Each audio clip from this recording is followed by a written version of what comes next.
Welcome to our channel. Today we how to configure StatefulSet deployments for databases on k3s, detailed guide step by step clearly. Begin by ensuring your k3s cluster is up and running. Use the command kubectl get nodes to verify the status of your nodes. Next, configure the necessary storage class for your StatefulSet. Create a YAML file to define your storage class. Include the appropriate parameters for your environment. Apply the storage class configuration using the command kubectl apply storage_class.yaml. Now, create a persistent volume claim to allocate storage for your database. Define the PVC in a new YAML file specifying the access modes and resources required.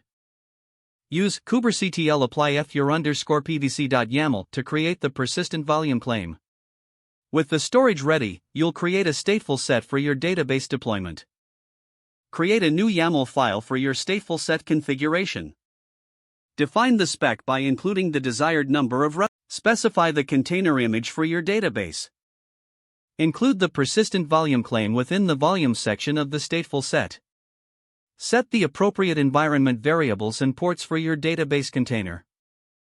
Once your YAML file is complete, apply the StatefulSet configuration using kubectl apply statefulset.yaml. Check the status of your StatefulSet with kubectl get statefulsets. Confirm that the pods are running by using the command kubectl get pods. To connect to your database, configure service discovery. Create a cluster IP service to expose your database pods. Define the service in a YAML file with the necessary selectors. Apply the service configuration using kubectl apply service.yaml. Now, test connectivity to your database from within the cluster. Use kubectl exec to enter one of the running pods. Attempt a connection to the database service using the defined service name. If successfully connected, your StatefulSet deployment for the database is complete. Monitor the logs of your StatefulSet pods with kubectl logs your pod name.